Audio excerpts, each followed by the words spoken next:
యాదాద్రి భువనగిరి హైదరాబాద్ జిల్లాలోని కల్తీ పాల కేంద్రాలపై పోలీసులు తనిఖీలు నిర్వహించారు. భువనగిరి బీబీనగర్ మండలాల్లో తనిఖీలు నిర్వహించిన పోలీసులు 500 లీటర్ల కల్తీ పాలు, ఒక యంత్రాన్ని, ముడి పదార్థాలను స్వాధీనం చేసుకున్నారు. అలాగే 5 నిందితులను అదుపులోకి తీసుకున్నారు.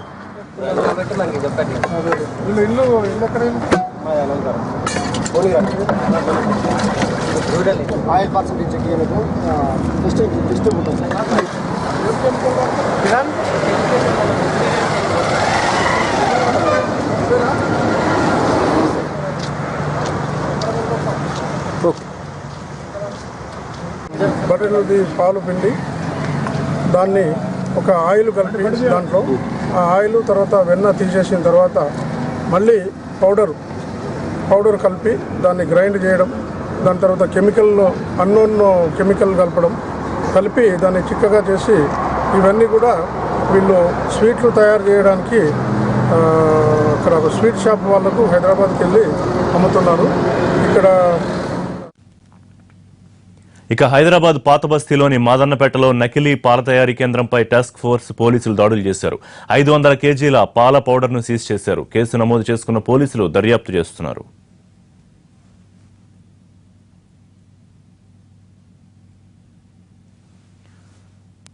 మరోసారి హైదరాబాద్ లో కల్తీ పాలు కలకలం సృష్టిస్తున్నాయి. దీనికి సంబంధించి పూర్తి అప్డేట్స్ మా కరెస్పాండెంట్ రమేష్ వైట్ల అందిస్తారు. రమేష్, ఈ కల్తీ పాల కేంద్రాలను ఎక్కడెక్కడ పోలీసులు గుర్తించారు, ఎంతమందిని అదుపులోకి తీసుకున్నారు?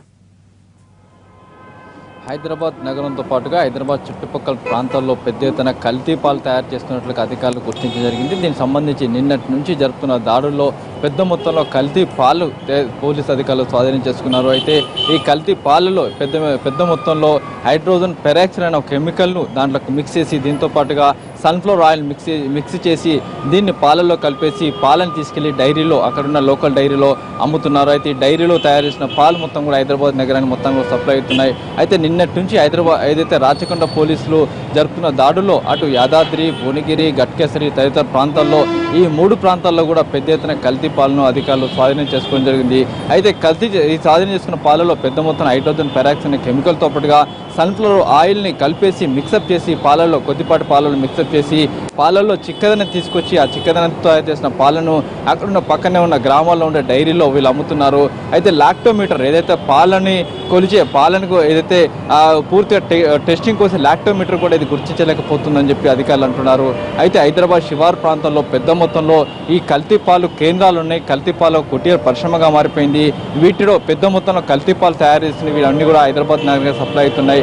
అయితే ఈ పాలను తాగితే పెద్ద మొత్తంలో దుష్ఫలితాలు ఉంటాయని చెప్పి అధికారులు అంటున్నారు. నిన్నటి నుంచి జరుపున దాడుల్లో ఇప్పటివరకు 3000 పైచలకు కల్తీ పాలను అధికారులు స్వాధీనం చేసుకోగా ఒక 16 మందిని ఇప్పటివరకు అధికారులు అదుపులో తీసుకున్నారు. వీళ్ళంతా కూడా ఒక కుటీర పరిశ్రమగా, కల్తీ పాలను ఒక కుటీర పరిశ్రమగా పెట్టుకొని ఈ పాలను తయారు చేసి ఇటు డైరీలకు అమ్మేసి ఈ డైరీల నుంచి పెద్ద పెద్ద కంపెనీ అటు విజయ కావచ్చు, అమూల్ కావచ్చు, మిగతా కొన్ని ప్రముఖ కంపెనీలకు ఈ పాలను కూడా సప్లై చేస్తున్నారు. ఈ పాలే ఇటు హైదరాబాద్ నగరానికి సరఫరా అవుతున్నాయి.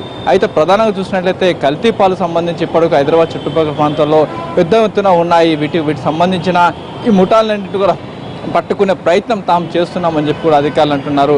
అయితే మరోవైపు చూసినట్లయితే ఈ కల్తీ పాలు సంబంధించి గుర్తించలేకుండా ఉన్నాయి. ఎందుకంటే ఇవి పూర్తిగా కట్టుదిట్టంగా పూర్తి టేస్టీ వచ్చే విధంగా ఈ పాలను తయారు చేస్తున్నారు. కాబట్టి అటు లాక్టోమీటర్ కావచ్చు, డైరీ అధికారులు కావచ్చు, లేకుంటే పెద్ద పెద్ద కంపెనీలు కావచ్చు ఇవి గుర్తించలేకుండా పోతున్నాయని చెప్పి కూడా అధికారులు చెప్తున్నారు. ఏదైనప్పుడు నిన్న నుంచి జరుపుతున్న పాటలో 3000 పైచలకు కల్తీ పాలను స్వాధీనం చేసుకో 16 మందిని అదుపులో చేసుకొని ఇప్పటివరకు కూడా విచారిస్తున్నారు. ఋషి, రమేష్, గతంలో కూడా ఇలాంటి ఘటనలు బయటపడ్డాయి, దాడులు జరిగాయి. కానీ సరైన చర్యలు లేకపోవడం వల్ల, చూసి చూడనట్టు వదిలేయడం వల్ల మళ్ళీ రిపీట్ అవుతున్నాయి అనుకోవచ్చా? పోలీస్ అధికారులు ఏం చెప్తున్నారు? పోలీసు అధికారులు ఎప్పటికప్పుడు ఇలాంటి ముఠాలను ఎప్పటికప్పుడు పట్టుకుంటున్నారు, నివారిస్తున్నారు. అయినప్పుడు కూడా ఒక కుటీర పరిశ్రమలాగా కల్తీ పాల తయారీ కావడంతో ఎక్కడికక్కడ అధికారులు వీటిని నిలువరించకపోతున్నారు. అయితే పాలను కొలిచే లాక్టోమీటరే కేవలం కొలమానకం కావడంతో కల్తీ పాలను గుర్తించలేకపోతున్నారు. ప్రముఖ కంపెనీలు కూడా ఈ కల్తీ పాలనే సేకరించి వీటిని పాల ప్యాకెట్లుగా తయారు చేసి నగరంలో అమ్మకాలు జరుపుతున్నారు. అయితే ఈ పాలను ఏదైతే నకిలీ పాలను గుర్తించే ఖచ్చితమైన వ్యవస్థ లేకపోవడంతో ఈ ముఠాలు ఎప్పటికప్పుడు పాలను తయారు చేసి బహిరంగ విక్రయిస్తున్నాయి. అయితే వీటిని కొలిచే ఏదైతే కొలమానం కావచ్చు, లాక్టోమీటర్ కావచ్చు, ఇలాంటి వాటి ఖచ్చితంగా కల్తీ పాలను గుర్తించే వ్యవస్థ ఖచ్చితంగా లేకపోవడం వల్ల ఈ ముఠాలు ఎప్పటికప్పుడు ఎక్కడికక్కడ పుట్టుకొని వస్తున్నాయని చెప్పి అధికారులు అంటున్నారు. అయితే వీటిని సాధారణంగా గుర్తించాల్సిన ఒక వ్యక్తి సాధారణంగా అయితే ఈ పాలను వాటి టేస్టింగ్ కావచ్చు మిగతా వాటి గురించి చూసినట్టయితే కొంత తేడా ఉంటుంది. అయితే దానిని గుర్తించడంలో కొంత ఆలస్యం అవుతుంది కాబట్టి అది కూడా సామాన్యులు చేయలేకపోతున్నారు, అధికారులు చేయలేకపోతున్నారు. దీనివల్లనే పెద్ద ఎత్తున కల్తీ పాలు మూటాలు ఎప్పటికప్పుడు బయటకు వచ్చి తయారు చేస్తున్నాయి. అయితే దీనిని గుర్తించలేకపోవడమే ఈ కల్తీ పాలు తయారు చేసే మూటలకు వరంగా మారుతుందని చెప్పి అయితే ఇప్పటికీ తాము వచ్చిన సమాచారం మేరకు ఎప్పటికప్పుడు దాడులు చేసి కల్తీ పాల మూటాలను పట్టుకుంటున్నామని అధికారులు చెప్తున్నారు.